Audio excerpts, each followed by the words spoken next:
Le centre Tadamoun a effectué une visite ce week-end dans les locaux d'Al-Huda Media, l'occasion de renforcer la coopération et de découvrir de près les activités de ces médias engagés dans la promotion des valeurs islamiques.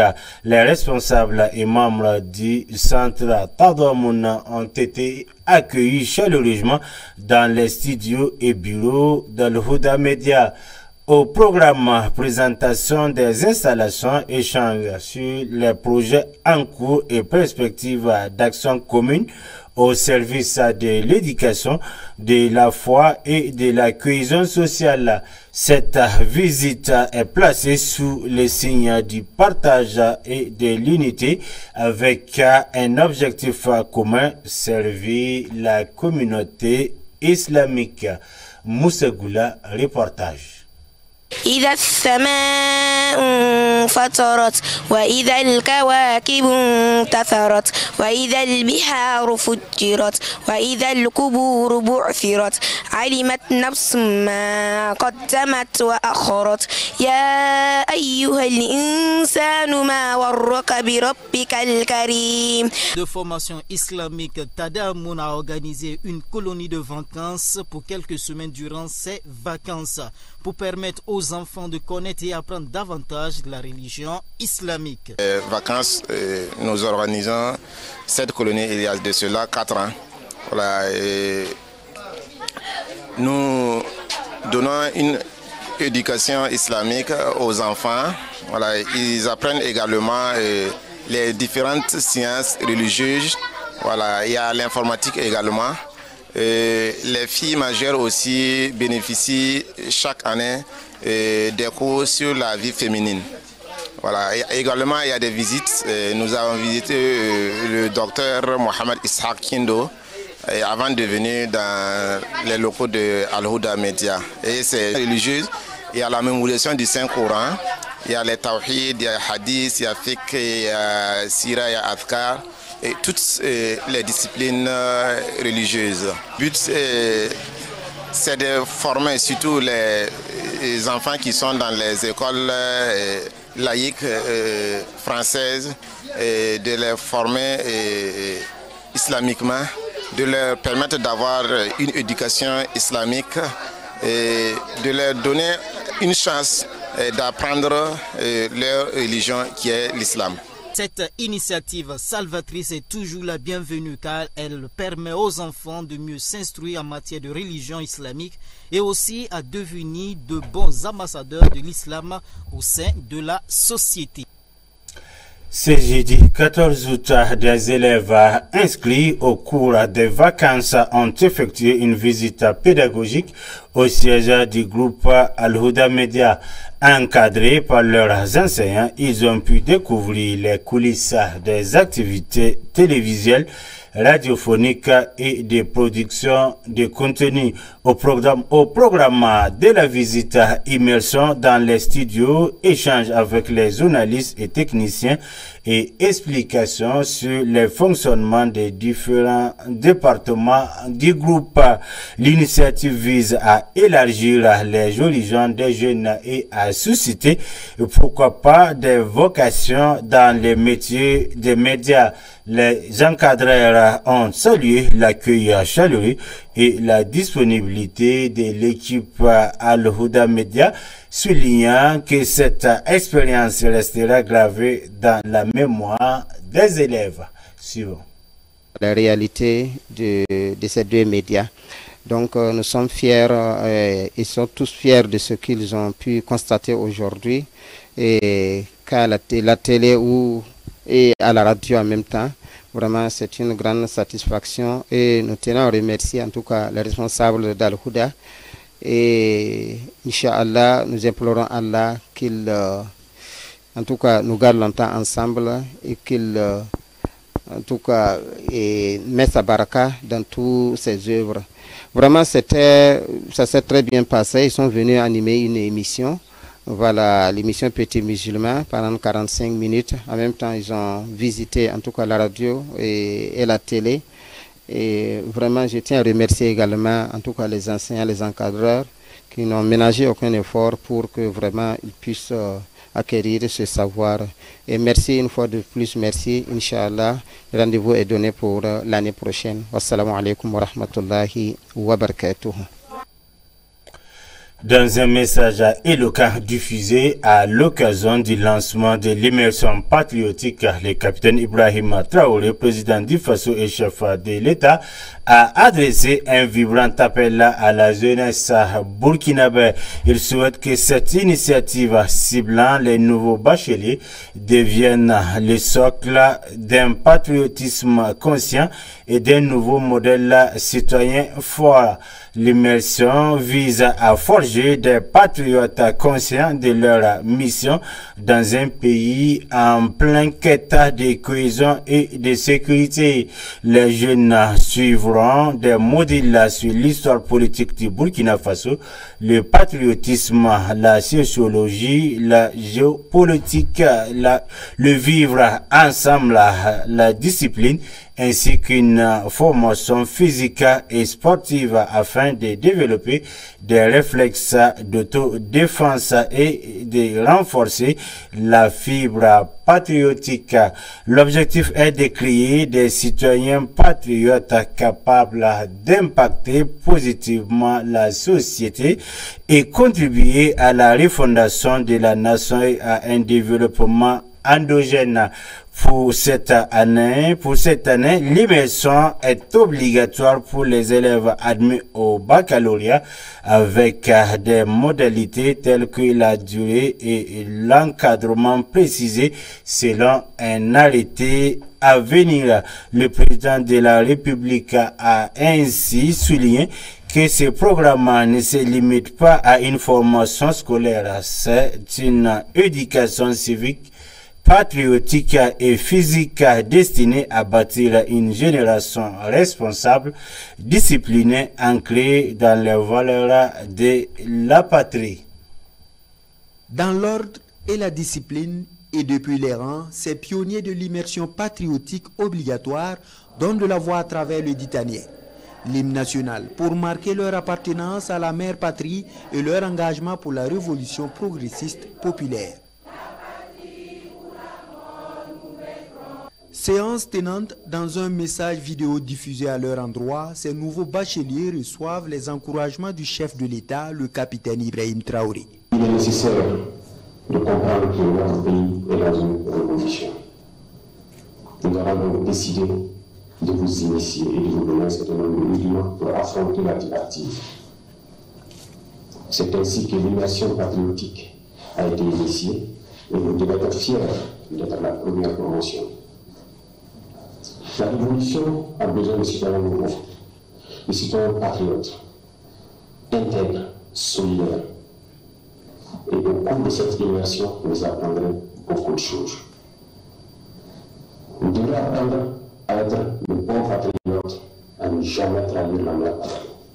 Cette première montée des couleurs acte le démarrage effectif des activités de l'immersion patriotique dans tous les centres. Citoyenneté, identité nationale, histoire du Burkina, entre autres. Au-delà de la promotion de ces valeurs patriotiques, l'immersion obligatoire, c'est tout d'abord le respect strict et obligation. Le chef de l'État, dans son adresse, a donné quelques mots très importants qu'il faut retenir. Il a notamment indiqué que vous devez être fiers d'être la première promotion de l'immersion patriotique. Être fier veut dire que vous n'allez pas trahir les personnes avec lesquelles vous êtes en train de faire l'immersion patriotique.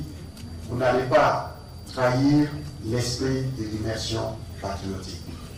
Cela est très important. Vous êtes un groupe, vous êtes une équipe. Toute faille qui viendrait d'un des bacheliers du groupe va entamer la crédibilité de l'ensemble du groupe. C'est une des choses que vous allez apprendre. Comment progresser en groupe, comment progresser en équipe, comment vivre en groupe, comment vivre en équipe, comment vivre dans une nation. Et c'est en cela que le chef de l'État dit qu'on a besoin, dans notre révolution progressiste populaire, de personnes disciplinées.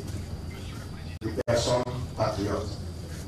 C'est donc parti pour un mois d'immersion pour les quelques 60 000 nouveaux bacheliers repartis sur une trentaine de centres au plan national. Un mois de culture sur le civisme et l'intégrité afin d'en être des ambassadeurs auprès de l'ensemble des jeunes. Le Premier ministre Limtalba Jean-Emmanuel Ouedraogo a accordé ce jeudi 14 août 2025 à Ouagadougou une audience à une délégation de l'Organisation de la coopération islamique OCI, conduite par le secrétaire général adjoint chargé des affaires humanitaires, sociales et culturelles, M. Tarika Ali Bakhita. À l'issue de la rencontre, M. Bakhita a indiqué avoir transmis au chef du gouvernement les salutations du secrétaire général de l'OCI, tout en exprimant la solidarité de l'organisation à l'égard du Burkina Faso face à la situation sécuritaire difficile qu'il traverse. Nous avons également mentionné notre ferme condamnation du terrorisme sous toutes ses formes, a-t-il martelé. L'Organisation de la coopération islamique contre toute forme de terrorisme, reçue par le Premier ministre Limtalba Jean-Emmanuel Ouedraogo, une délégation de l'organisation vient traduire le soutien de l'OCI au Burkina Faso. L'organisation, selon le chef de la délégation, promeut des valeurs de paix, de justice et d'humilité prônées par l'islam. Nous avons également mentionné notre ferme condamnation du terrorisme sous toutes ses formes. L'OCI étant la voix des musulmans à travers le monde, stipule que l'islam est une religion de paix, une religion juste milieu. Par conséquent, toutes les formes de terrorisme sont à condamner, sont à décrier. Au chef du gouvernement, l'Organisation de la coopération islamique se dit disponible quant à la mobilisation de soutien nécessaire pour le Burkina Faso.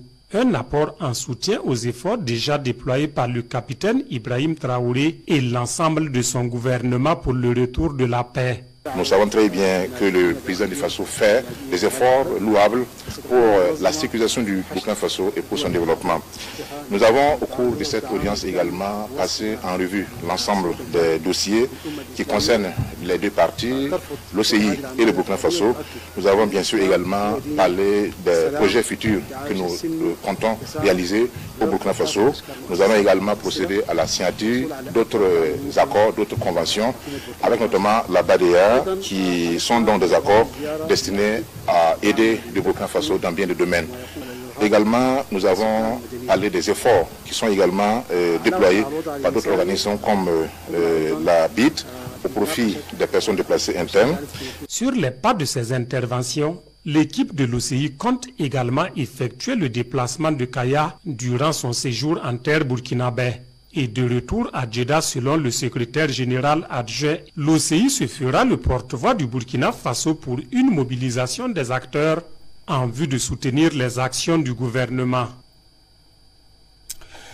Le gouvernement burkinabé annonce un recrutement exceptionnel de 1367 agents au profit de la fonction publique, a indiqué le ministre en charge du travail et de la protection sociale, Mathias Traoré. Selon lui, cette opération vise à répondre à des besoins urgents dans plusieurs secteurs stratégiques, notamment la santé, l'éducation et la sécurité. Le ministre précise que les modalités de candidature, les profils recherchés et les détails des dépôts seront communiqués dans les tout prochains jours à travers les canaux officiels. Il invite les Burkinabés intéressés à préparer leurs dossiers et à rester attentifs aux annonces officielles. Lors de sa séance du mercredi 13 août, le Conseil des ministres a autorisé le recrutement de 1367 agents au titre de l'année 2025. Ces recrutements se feront à la fois par concours direct sans formation et par sélection sur dossier en fonction des besoins spécifiques exprimés par les différents ministères concernés. Le ministre de la fonction publique, du travail et de la protection sociale revient sur cette décision et apporte plus de précisions. Il y aura au moins 778 postes qui seront pourvus par concours. Donc il s'agit d'organiser un concours et ces concours ont la même garantie de transparence que les autres concours directs que nous sommes en train d'organiser actuellement. C'est de répondre à un besoin immédiat. Là est la seule différence. Il faut répondre à un besoin immédiat. Nous recrutons des gens qui ont déjà fait la formation, qui sont donc aptes à occuper les postes à pourvoir. Et pour ce qui concerne les sélections sur dossier, nous vous avons expliqué qu'il s'agit là des gens qui sont déjà d'une part en poste, c'est-à-dire que ce sont des zones à fort défi sécuritaire et des postes sont restés vacants. Des volontaires les ont occupés et sont en train d'exercer le travail déjà. Mais ils ont les titres de capacité, ils ont les autres conditions qui sont réunies, les autres conditions d'âge, les conditions de moralité, voilà, tout est réuni. Il s'agit tout simplement de les intégrer et de les garder sur place. Selon le ministre de la fonction publique, le recrutement par sélection sur dossier concerne 2 départements ministériels. Il s'agit du ministère de l'enseignement de base, de l'alphabétisation et de la promotion des langues nationales et le ministère de l'économie et des finances. Pour ce qui concerne le ministère de l'enseignement de base, de l'alphabétisation et de la promotion des langues nationales, il s'agit du recrutement de 479 professeurs des écoles. Donc c'est ceux-là qui seront recrutés directement sur dossier. Pour ce qui concerne le ministère de l'économie et des finances, il s'agit des inspecteurs et des techniciens supérieurs du cadastre. Et il s'agit de recruter d'agents qui ont déjà des titres de capacité, et donc d'inspecteurs et de techniciens supérieurs qui sont au nombre de 110. Le ministre de la fonction publique a également fait la répartition des 778 postes à pourvoir pour le recrutement par voie de concours direct sans formation. Pour ce qui concerne le ministère de l'enseignement secondaire, de la formation professionnelle et technique, il faut dire qu'il est marqué par un manque chronique d'enseignants dans les matières scientifiques.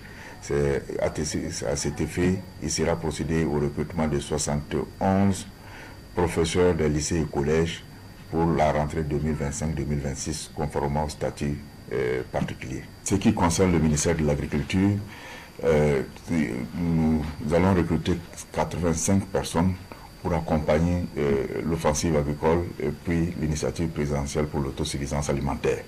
Pour ce qui concerne le ministère de la fonction publique, du travail et de la protection sociale, il est prévu le recrutement de conseillers et d'assistants GRH. Donc il faut dire que nous avons opté d'aller dans une déconcentration verticale des actes de gestion des carrières. Alors pour ce qui concerne le ministère de la communication, compte tenu de l'intensification de la communication, ça a amené des dispositions qui ont été prises nécessitant la disponibilité d'agents immédiatement. Donc il s'agit d'assistants en journalisme, d'assistants en communication, des techniciens supérieurs des sciences et de l'information et de la communication qui seront au nombre de 70. Selon le ministre de la fonction publique, du travail et de la protection sociale, ce processus se fera dans le strict respect des principes de transparence et d'égalité des chances. Je voudrais rassurer l'opinion publique et les candidats potentiels que toutes les dispositions sont prises pour que le concours qui sera organisé soit un concours transparent et réserver donc l'égalité des chances d'accès aux emplois publics pour ceux qui ont les conditions déjà requises. Les dépôts de candidatures seront ouverts dans les prochains jours avec un calendrier détaillé qui sera communiqué par le ministère de la fonction publique, du travail et de la protection sociale. Le président de l'Assemblée législative de la transition, Dr Ousmane Bougma, a reçu en audience une délégation des parlementaires de l'AES. Ce jeudi 14 août 2025, ils sont venus présenter les conclusions de la réunion des parlementaires et experts pour l'élaboration des projets de textes fondamentaux pour les futures sessions confédérales des parlements de l'Alliance des États du Sahel.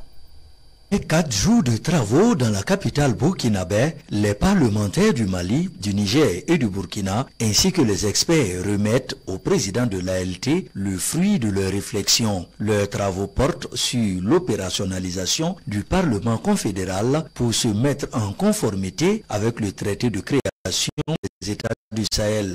Après la conférence des chefs d'État et les sessions confédérales du Conseil des ministres, le Parlement fédéral prend forme. 2 textes majeurs sont remis à Ousmane Bougma. Il s'agit du protocole additionnel et du règlement intérieur de la future instance, à savoir la session confédérale des parlements.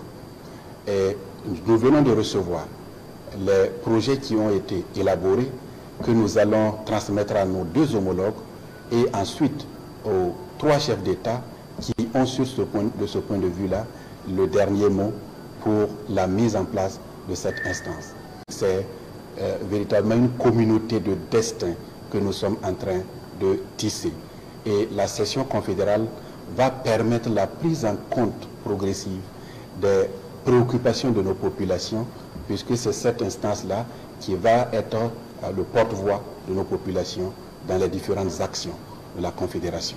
Selon le président de l'Assemblée législative de transition, les travaux de Ouagadougou montrent à souhait que l'intégration est en marche dans l'espace confédéral de l'AES, comme le veulent les présidents Ibrahim Traoré du Burkina, Assimi Goïta du Mali et Abraman Tiani du Niger. L'atelier de Ouaga se tient après la mise en place le 25 juin dernier de l'organe législatif du Niger, qu'est le Conseil consultatif de la refondation.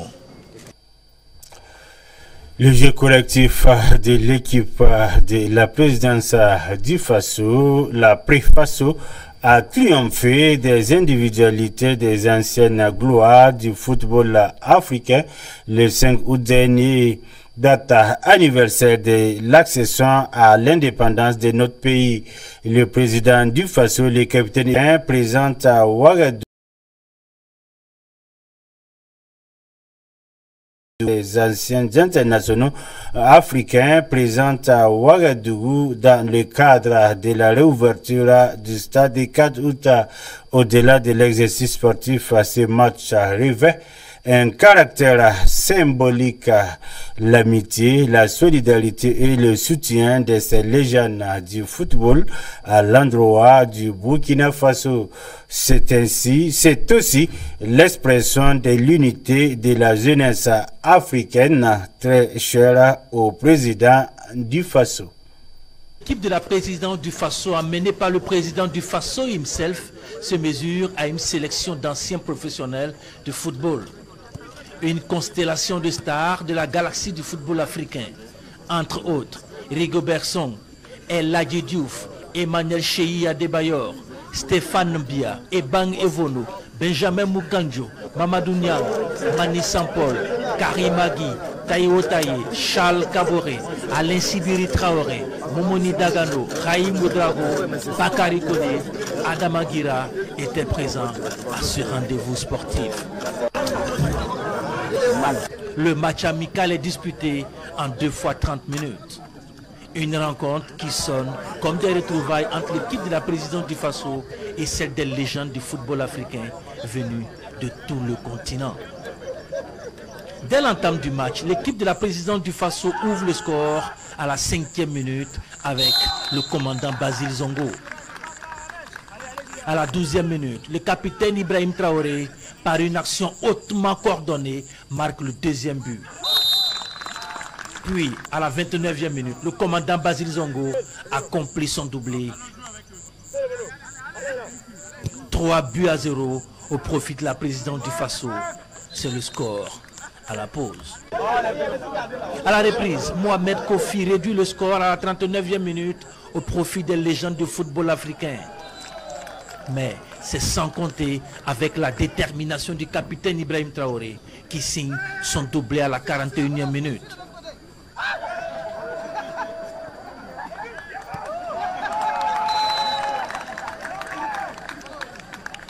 Et enfin, le capitaine Ibrahim Traoré va clore le festival des buts avec son triplé à la 56e minute. Score final 6-1 pour l'équipe de la présidence du Faso avec un triplé du chef de l'État, le capitaine Ibrahim Traoré. Le jeu collectif de l'équipe de la présidence du Faso a pris le pas sur les individualités des anciennes gloires du football africain et mondial.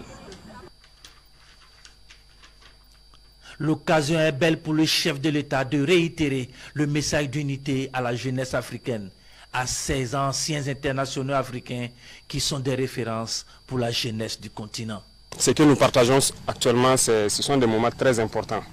Vous voyez, depuis l'Antiquité, et je dirais dans certains empires, que ce soit en Occident, en Orient ou un peu partout, les gens organisaient les Jeux olympiques et beaucoup d'autres types de sports. Et je pense qu'il y avait un objectif assez significatif dedans. Comme je vous le disais, On ne peut pas développer un continent sans compter sur la jeunesse. Une jeunesse malade, c'est pas la peine, on ne peut pas compter là-dessus. On a besoin d'une jeunesse bien portante. Et pour être bien portant, qu'est-ce qu'on peut bien faire? C'est le sport. Vous, la plupart d'entre vous êtes beaucoup plus âgés que nous sûrement. Mais regardez comment vous tenez physiquement. C'est le sport. Il y en a aussi qui n'ont pas notre âge, qui ne peuvent pas faire un bon kilomètre de course. Déjà ça, physiquement, si vous n'êtes pas apte, que ce soit l'armée ou certains projets, vous ne pouvez pas faire partie. Deuxième chose, et je pense que depuis que nous sommes à l'école tout petit, on nous apprend à faire du sport à l'école. C'est bien pour le cerveau. Et même à l'université, quand on bossait dur, on fait les 2 KPI. Tant que vous ne faites pas le sport, vous allez vous surmener. Donc pour être bien dans la tête, vous avez besoin d'être physiquement apte, de faire le sport et de dégager. Et les médecins même le conseillent tous les jours. Donc on a besoin de sport pour que notre jeunesse soit saine et qu'on puisse développer notre nation. Le message est reçu 5 sur 5 selon le porte-parole de ses interlocuteurs, le Camerounais Rigobert Song. Je tiens à vous remercier de nous avoir donné cette opportunité de partager ce moment historique, parce que je dis avoir des légendes parmi vous ici, je pense qu'il n'y a pas mieux, parce que chacun de nous là, on a arrêté nos carrières et nous sommes restés toujours actifs. Vraiment, nous encourageons ces actes, et surtout, Monsieur le Président, excusez-moi de vous dire, vous êtes l'idole de la jeunesse.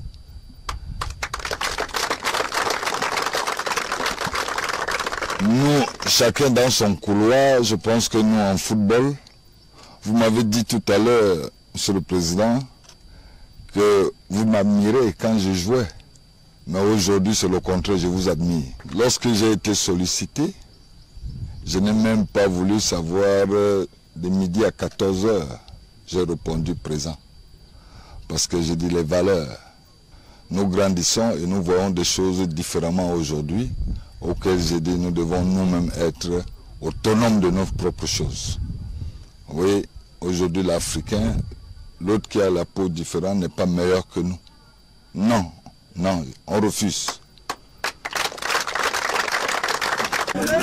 Au-delà de son caractère sportif, cet exercice revêt un caractère symbolique.